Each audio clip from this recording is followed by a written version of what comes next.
This week, join me as I explore the life and legacy of the man who may have been Egypt's greatest pharaoh, Ramses II. He was the only Egyptian king who dared declare himself a living god. His soaring statues, grand temples, and hieroglyphic inscriptions are everywhere.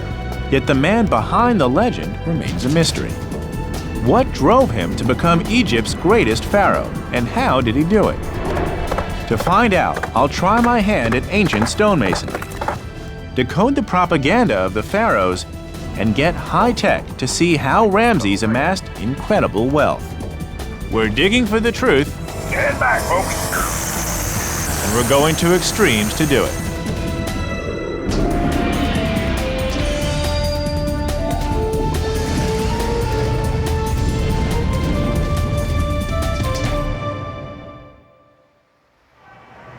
The mighty pharaohs of ancient Egypt all left their mark on history. From the massive pyramid of Khufu to the golden face of Tutankhamun, these icons of Egypt remain larger than life to this day. Yet of all the pharaohs of ancient Egypt, one name stands apart from the rest. One king who even today is called Egypt's greatest pharaoh. Hi, I'm Josh Bernstein. I've come here to Egypt to learn more about the king we call Ramses the Great. At the time of Ramses in the 13th century BC, Cairo didn't exist yet. But as the modern city grew, much of it came to be built directly on top of the ancient Egyptian site of Heliopolis. I've heard about a new Ramses discovery in that part of town, so I decided to check it out. So, in most countries, archaeology is kind of random. You make discoveries whenever you do. But here in Egypt, it's almost an everyday affair. And a recent discovery which relates to Ramses II was just made. And to get a look at it, I'm going to go see my friend, Dr. Zahi Hawass.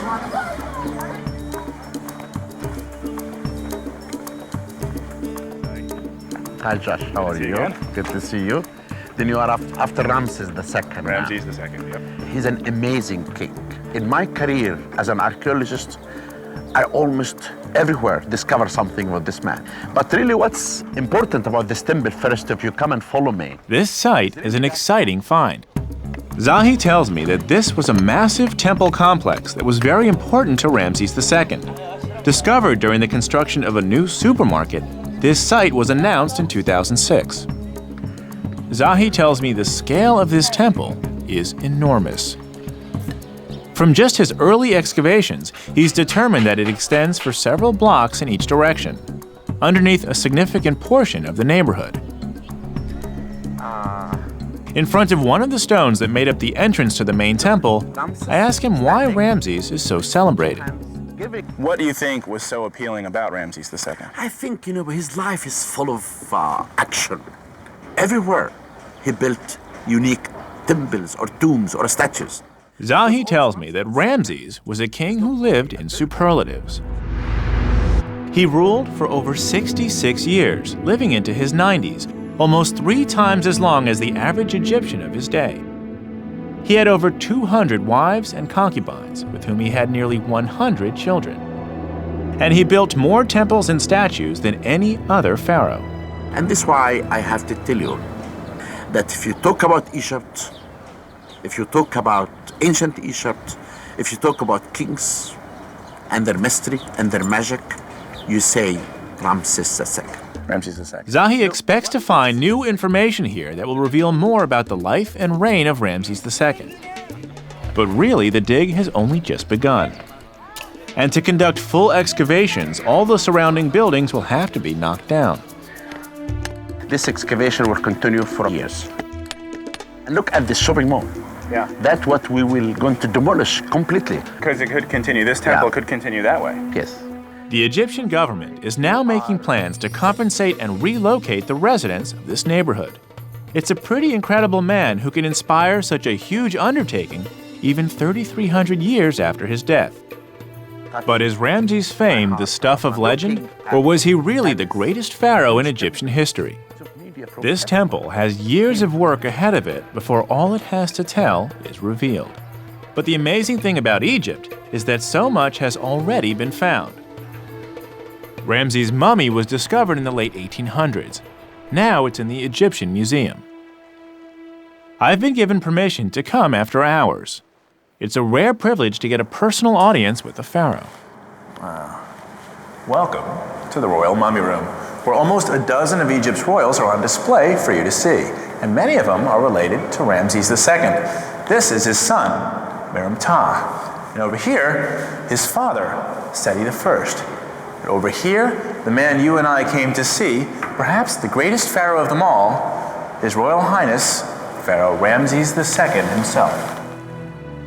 Isn't that incredible? 3,300 years later, Ramses is still as prominent a pharaoh as ever. Looking at his strong cheekbones and signature hooked nose, one can almost sense his ambition and drive. Fortunately, his body is not the only thing preserved over the millennia. I travel 450 miles south of Cairo to the famous Valley of the Kings. I've come to Ramses' dramatic funerary temple called the Ramesseum. I'm meeting Egyptologist Peter Brand of the University of Memphis to learn why Ramses came to be known as the Great. This is it? This is the Ramesseum where the cult of Ramses happened. And all these statues here, Ramses, Ramses, Ramses. Everywhere you see his name and his image is stamped everywhere. Peter explains that the Ramesseum was originally built as Ramses' main temple here in the Valley of the Kings. In ancient times, it was called the House of Millions of Years. In its heyday, it could hold as many as 20,000 people for ritual events. It was used to honor and worship Ramses, whose image appears everywhere. How is it that Ramses became Ramses the Great? Well, he built more monuments than just about any other king, and he put his own name on the monuments of other kings, every temple, every statue, every obelisk that he could find. Wow. And that's why we find his name anywhere you go in Egypt. Ambitious. Oh yes, he was very ambitious. Peter, like Zahi, says that a lot of Ramses' fame comes from his prolific building. But this wasn't just a love of architecture. Ramses was actively constructing not just temples and statues, but more importantly, his own legend. He paid very close attention to his building projects, making sure they were exactly to his liking. Like every pharaoh, he took a great interest in his building projects, oversaw it, kept tabs on it. Okay, so he was instrumental in the design of this place. Oh, absolutely. And his efforts to be remembered forever worked. Even the ancient Greeks knew about Ramses, and that's how Egyptologists knew that there was a Ramses before they could read his name in hieroglyphs. Peter explains that it's the sheer ubiquity of Ramses' image that made him so synonymous with ancient Egypt, especially to early visitors. Farther into the Ramesseum, we reach an enormous statue that really brings the point home. What is that? That's the Ozymandias. Name of this is Ozymandias, or this is Ramses? Well, Ozymandias is the Greek version of Usermatre, the coronation name of Ramses II. This colossal statue of Ramses, weighing over 100 tons, was carved from a single piece of granite. It's now fallen down onto its back, but it once stood over 6 stories high. And so this, maybe what, 30-foot model? Oh yeah, this is the economy model. This wasn't enough, you know? No. Ramses likes his statues big, and he liked a lot of them. Yeah. Peter says that Ramses' building projects were focused on one thing: Ramses. Coming here, offering prayer. He was going out of his way to be sure he'd be remembered for all time.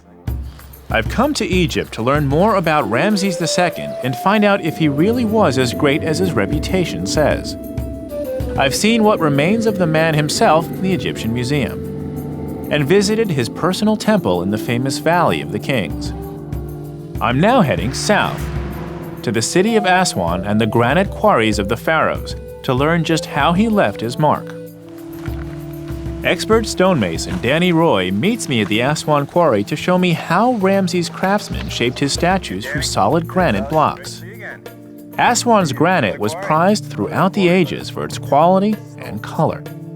The pharaohs got most of their granite here to build their great statues and obelisks. So Ramses himself took stone from here.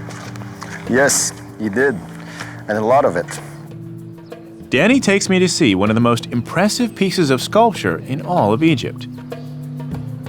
Only this one was never finished. This obelisk would have been even larger than Ozymandias. It stretches over 130 feet long and would have weighed almost 1,300 tons. But it was abandoned due to a flaw in the stone that was only revealed well into the carving process. It is to find Ramesses didn't commission it, but the process of creating it would have been exactly the same for his monuments. Oh, what a shame. They got all this work done. Yes, and you can imagine the work it represents. So if I wanted to... But imagining isn't enough for me. I want to find out for myself. Go break some rock. But it's kind of... Danny brings me to a modern quarry not far from the unfinished obelisk.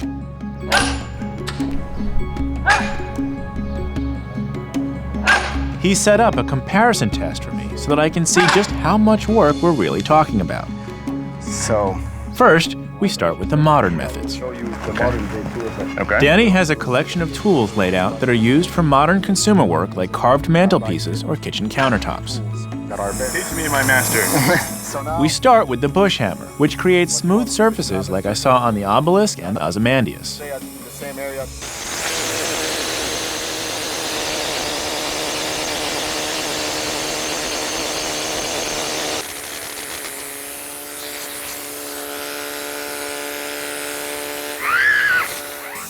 Man, it really does change the surface. It does. It flattens everything out.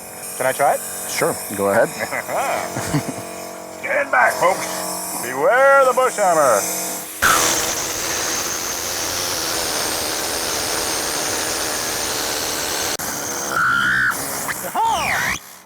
Yeah. That really takes the surface down quickly. It certainly does. It makes granite carving a lot easier, doesn't it? Yeah. So obviously, Ramesses did not have air compressors and tungsten tools. But they had dolerite balls, which in fact does the same work, but it takes a little more time and more work. That's the only difference. And more work is what Danny has in mind. We go to another part of the quarry to a fresh bed of virgin granite. These are balls of dolerite, a type of basalt that's harder than granite. They were found here at the site, meaning it's possible they were actually used by Ramesses' work crews. Ancient Egyptians would have used those balls to pound away the granite, the way we did with the bush hammer. Can you show me how it's done? Absolutely. Let's try it right here. Right here, right below us. Yes? We start at a natural seam in the rock. Foremen in Ramesses' quarries would have looked for seams like this as a place to begin separating a colossal statue or obelisk from the bedrock. After 20 hard minutes of working with the heavy dolerite balls, we've managed to chip away only a few ounces of granite from the seam. Ramesses built hundreds of granite monuments, many of them weighing hundreds of tons. How could he possibly have built statues like Ozymandias using these methods? And how long did it take? Yeah, okay, here I am making, Now doing some damage. You know? Yes. But for me to make an obelisk or a pillar or a sphinx or anything huge and mighty, the pharaoh's not going to be happy with the work I'm doing. Actually, Danny tells me that the work went faster than I would have expected. The 18th dynasty pharaoh Hatshepsut claimed to have built and erected an obelisk in only 7 months. Oh, yes. The answer, Danny says, was a lot of people. These quarries were filled with hundreds of workers, all working in a line along the same seam. And with the heavy work under the blazing sun of Upper Egypt, the crews were rotated throughout the day, meaning thousands of people toiled in the quarries of the pharaoh. How does the work of Ramesses II compare to other pharaohs? Well, what's impressive with the work of Ramesses II is the sheer volume of the monuments he produced, because the organization of the work and the accomplishment of the work makes it remarkable. Danny explains that other pharaohs built impressive monuments, but the amount that Ramesses produced went way beyond the norm. And to leave the mark on Egypt he's famous for, he didn't need just a massive workforce. He needed a massive fortune, too. Both the quantity and quality of stonework produced under Ramesses point to his significant influence. But where did his wealth and power come from? Well, whether it's during the pharaonic era or the modern era, the economy of Egypt has been based primarily on one thing: the River Nile. I decide to go check out the Nile myself, just down the hill from the quarries. These local fishermen are kind enough to lend me their rowboat. Getting out on the water is a welcome break from the blazing heat of the quarries. But I'm not just rowing for exercise. I'm going to an island in the middle of the river. It's called Elephantine Island. It gets its name because the rocks along the shoreline naturally resemble a herd of elephants. Considered sacred to the Egyptian god of floods, it even has a back door. Hello in there. Hi, how are you? To learn more about Ramesses' wealth, I'm meeting Gary Robbins of the U.S. Agency for International Development. Josh, nice to meet you. Welcome Nice to meet you. He can help me explore how Ramesses got the resources he needed to support his building program. The tunnel we're standing in was a simple but critical tool called, aptly, a Nilometer. It measured the flood levels as the rising waters first crossed the traditional border of Egypt here in Aswan. Gary explains that Egypt's prosperity depended on the regular flooding of the Nile. Sediment carried from the river's headwaters in Ethiopia would replenish the agricultural fields each year as the river overflowed its banks. So they would use these hash marks to measure the water level at different times of the year. Yeah, they would measure when the floods were coming, and they would be able to determine how big the floods were going to be. Gary tells me the water could rise as much as 35 feet, leaving behind tons of fertile new soil when it receded. The Nilometer allowed the Egyptians to very accurately predict how productive their growing season would be from one year to the next. And the variation between good and bad years was profound. A difference of just a few feet in flood heights spread along the length of the Nile meant a difference of tens of thousands of acres of farmable land. So that Ramesses ruled over a very bountiful time, and he was able to have quite a good crop production during his reign. According to Gary, Ramesses was blessed with a long period of prime floods during his reign. And by using the Nilometer to gauge the flood levels, Ramesses also had a very precise taxation system. And then once that was predicted, they could use that to set the tax rate for the year. If it was going to be a very good year of crop production, they could tax up to 20%. If it was going to be either a drought year or a flood year, they could reduce that down to the 10 to 15% range. So better floods meant better crops meant higher taxes. That's right, it was a very progressive system. With his tax revenue based on excellent floods, Ramesses would have had a lot of money flowing into his treasury. But Gary says there was more to Ramesses' command of agriculture than just an efficient taxation system. He also benefited from new innovations that would revolutionize the bounty of the River Nile. I'm on the trail of the man many people call Egypt's greatest pharaoh, Ramesses II. To learn how he became so celebrated, I visited a newly discovered temple in the heart of Cairo and saw the grandeur of one of Egypt's masterpieces in the Valley of the Kings. In Aswan, I examined the Nilometer and learned how regular floods fueled Egypt's economy. Nile flood consistently every Now I'm heading to the Nile Valley to find out how Ramesses turned all that water into wealth. All right. Gary Robbins of the U.S. Agency for International Development has brought me to some agricultural land just outside Aswan. Gary says that in a lot of ways, life in the fields of Upper Egypt really hasn't changed that much over the centuries. Farmers still make their living off the land. Technologies introduced thousands of years ago are still used today, like this animal-powered water wheel. As we walk through the fields, Gary tells me that the importance of the Nile floods to Egyptian civilization can't be overstated.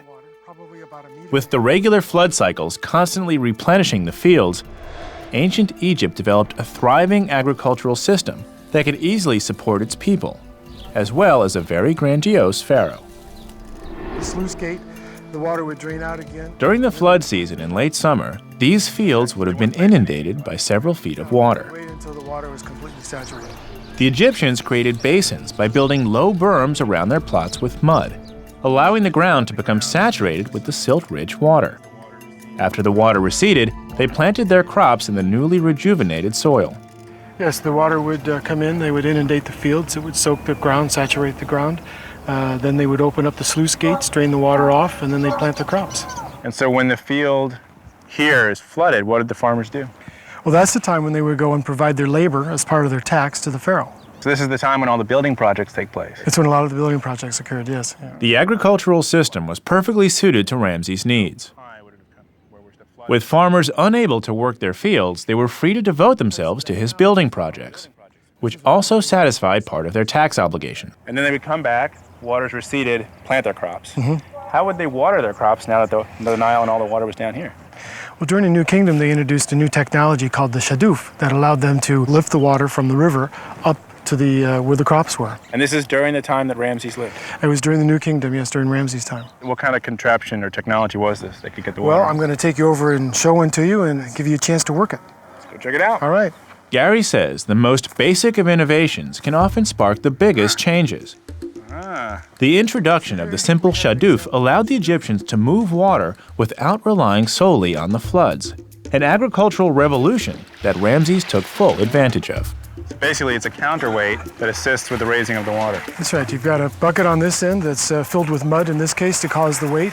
The bucket's about the same size as the bucket on the other end that's used to bring the water up and put it into the canal. And once the water gets into this basin, then gravity just takes it wherever it needs to go. Right. There's canals all over the place, and they can direct it in any way they want to.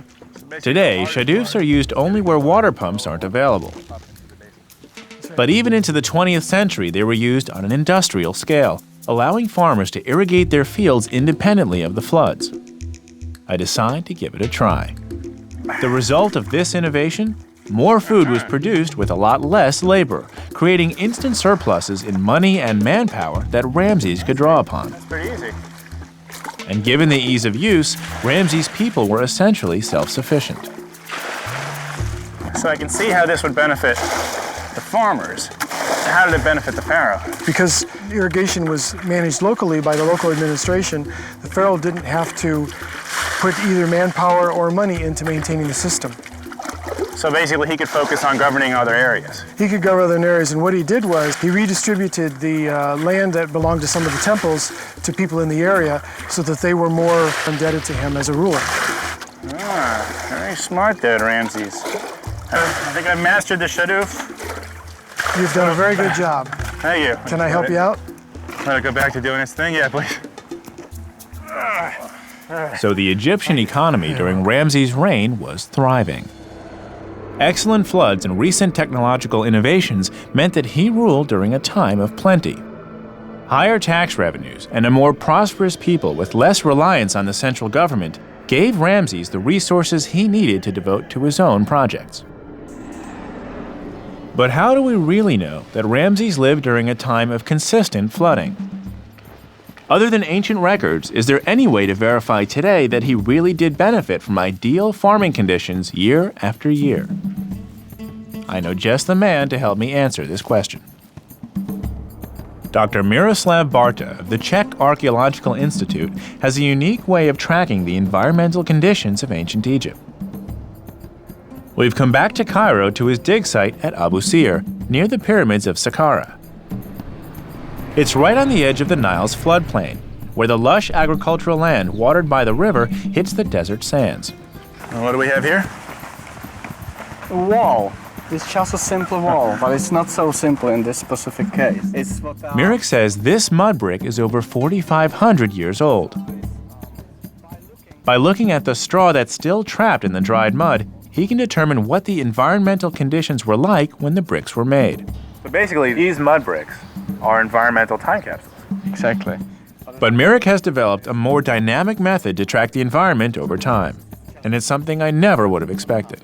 All right. We head to the dried-up basin of Abu Sir Lake, on the very edge of the Nile River Valley.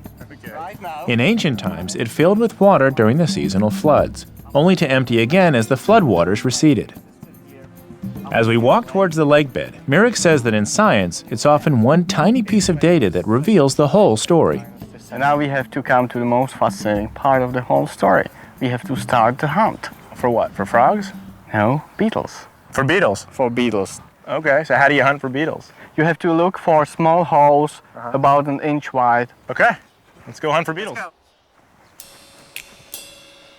Studying something as small as a dung beetle allows Mirek to reconstruct the big picture of what the climatic conditions of Egypt were like during the time of the pharaohs.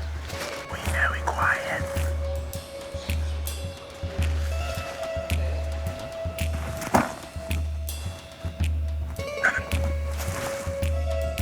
I've got one over here. Yeah? Yeah. You see, there's a typical hole opening. Oh, something's moving.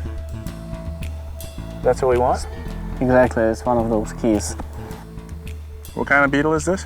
Scarab, dung beetle. It's one species, and by looking at different species that we discovered here over the past few years, we can determine different sorts of environment that existed here. So the same way that archaeologists use straw in the mud brick to determine the environment, you can do that with the beetles too. Yeah, but to show you details, we have to get back to our lab.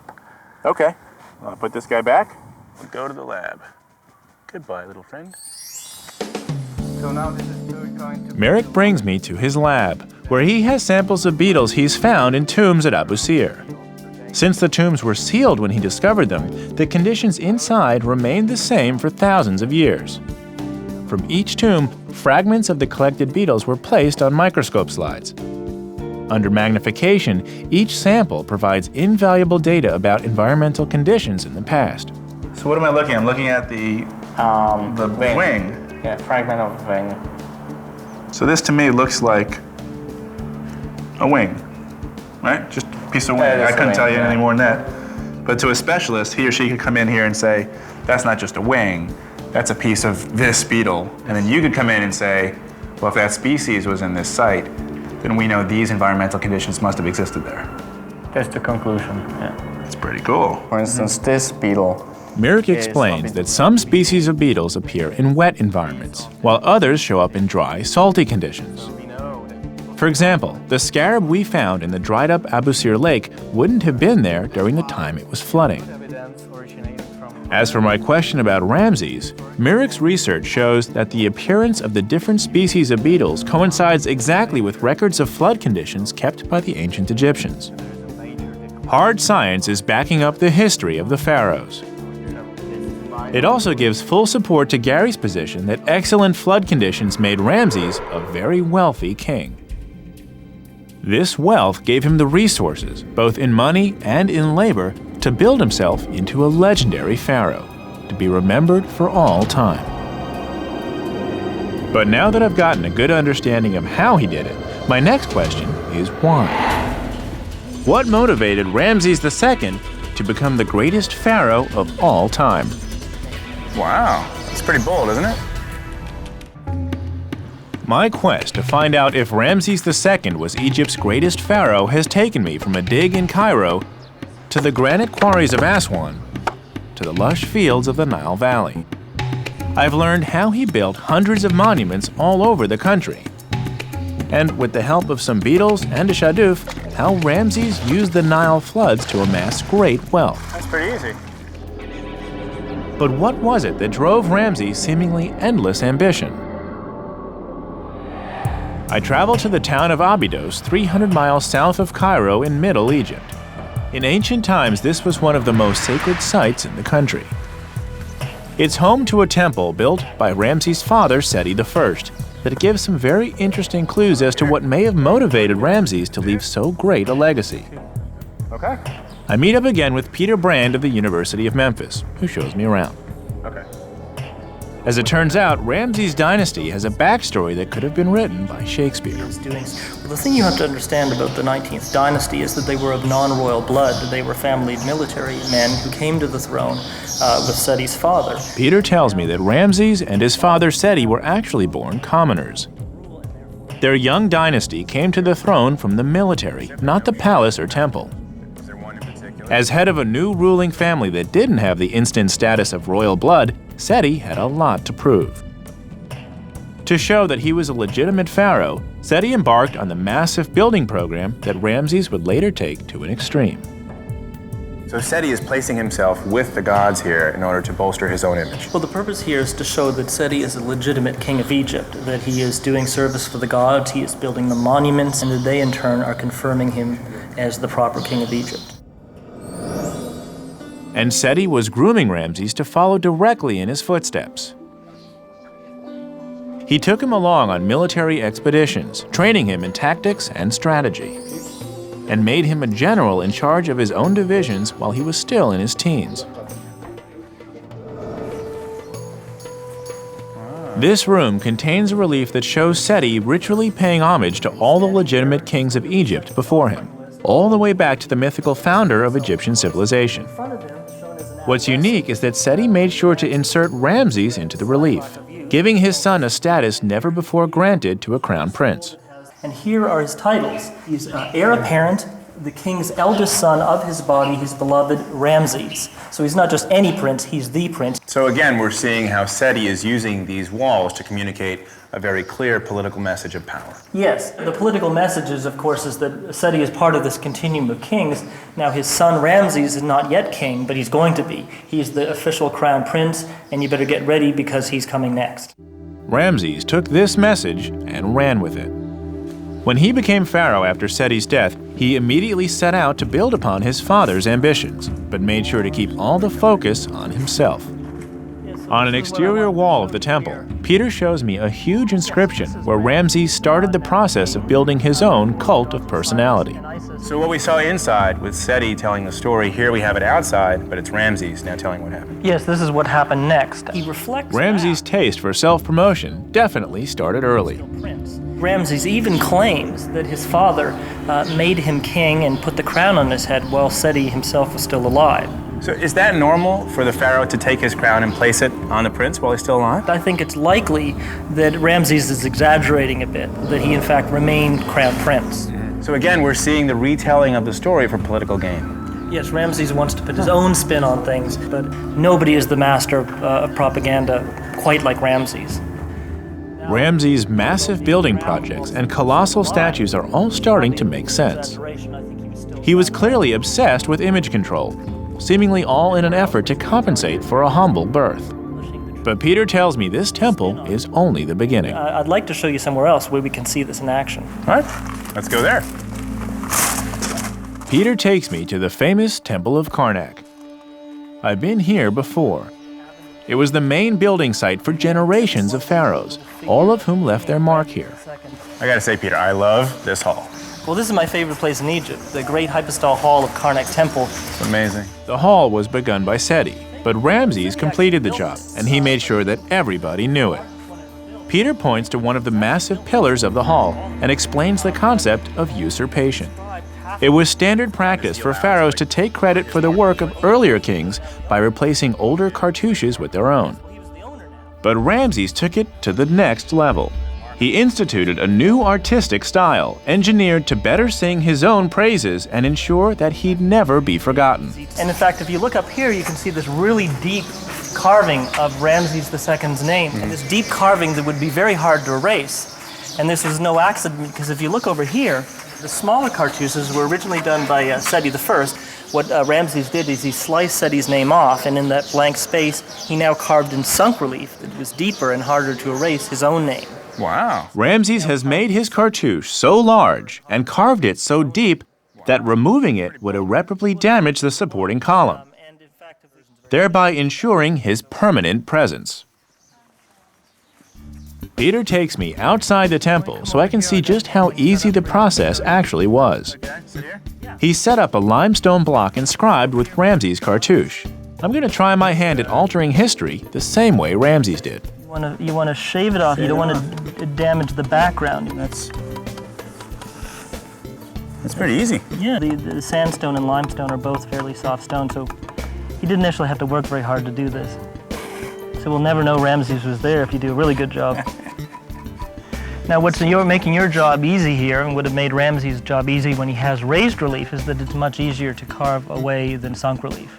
You can just slice it off, and you have a nice, pristine surface. Peter explains that the tradition before Ramesses was for temple interiors to be decorated using raised relief, where the surrounding material was removed to leave raised figures, like what I saw in Abydos. Ramesses' artisans, however, switched to sunken relief, carving directly into the stone. This style was much easier and faster to produce, allowing Ramesses to mount a massive usurpation campaign across Egypt. Now you can just see how quickly you can go through that. And Peter tells me that Ramesses usurped hundreds, if not thousands, of cartouches in his efforts to be forever remembered as the greatest pharaoh of Egypt. By one estimate, half the temples discovered in Egypt bear his name, mostly thanks to usurpation. Sorry, Ramesses. After erasing Ramesses from this limestone block, I decide to leave a little history of my own.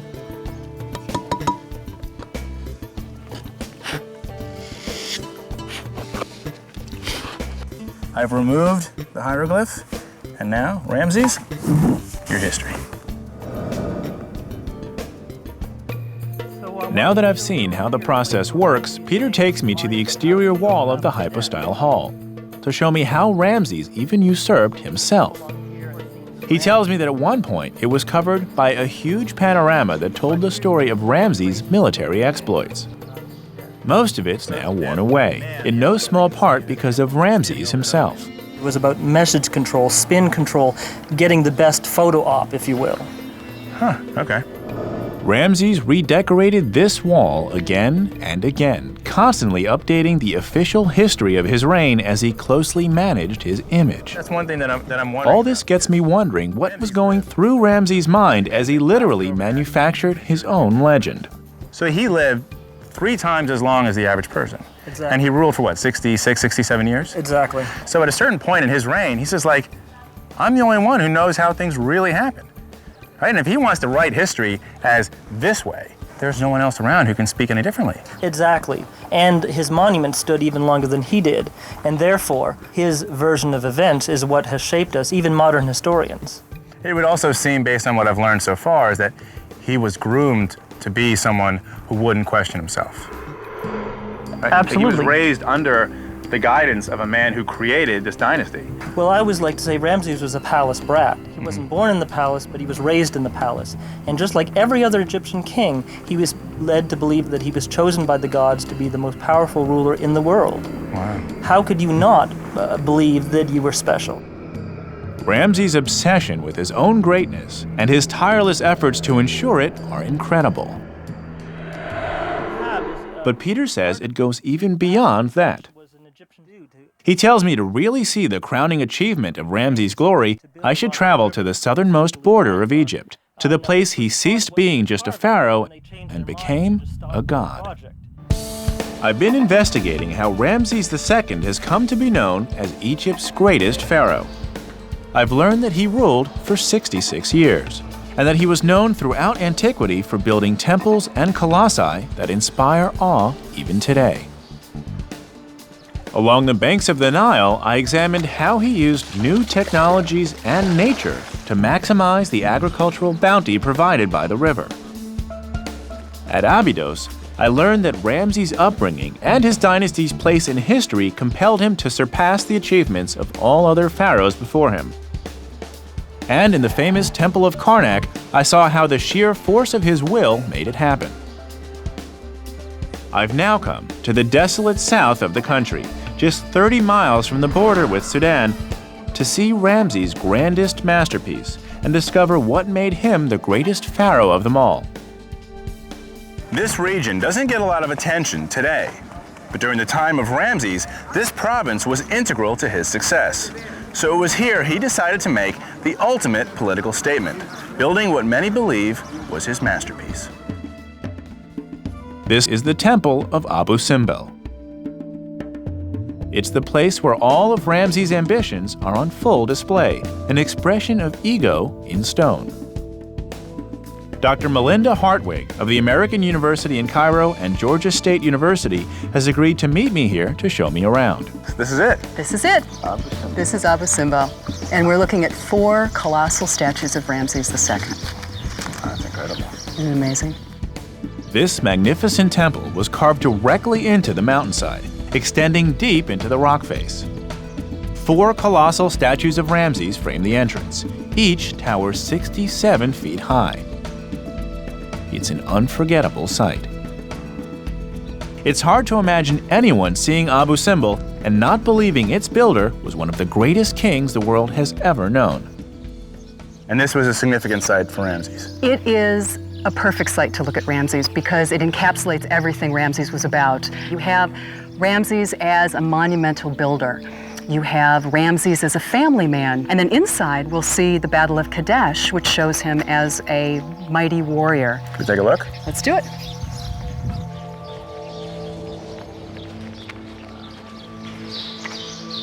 Inside the temple, the grandeur continues. Melinda tells me that Abu Simbel is the fullest expression of Ramses' ambitions. The grand building, the legitimizing of his dynasty, the political propaganda, all of it is on display. And we also have some other scenes decorating the wall of this first hall that are very emblematic of what Ramses II is all about. Melinda gives me a tour.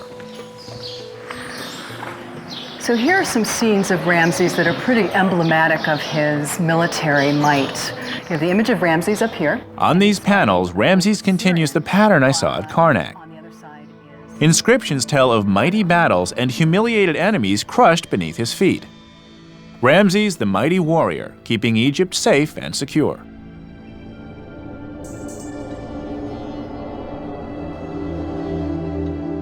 Just below the scenes of his military prowess, he continues the motif his father Seti I displayed in Abydos. Ramses lists several of his sons, complete with honorific titles. As his father did before him, Ramses is setting up his descendants in the eyes of the people and the priesthood as his legitimate heirs, positioning them to continue the rule of the dynasty. So outside coming in, you see Ramses the pharaoh, and here Ramses the warrior. Absolutely. So far, what Melinda has shown me is more of the same from Ramses' propaganda machine. Where she brings me next, though, puts Ramses in a whole new light. This place is amazing. A divine light, to be exact. This is the end point of the temple. We enter an alcove in the back of the temple. Statues of the principal gods of Egypt are seated in a row to be worshipped. We have, starting from the left, the god Ptah. We have Amun. And then over here on the far right, we have Ra-Harakti. But if you notice, the figure that's inserted between Amun and Ra-Harakti is Ramses II. Wow. Ramses has physically inserted himself into the pantheon of gods while he's alive. It's part of this plan that he started developing of divinizing himself and then showing it in this temple. And in fact, even Melinda explains that this act was Ramses' ultimate statement. Egyptian religion for thousands of years had taught that pharaohs became gods after they died. But here at Abu Simbel, Ramses was claiming to have made the transition while he was still alive. He was calling himself a living god.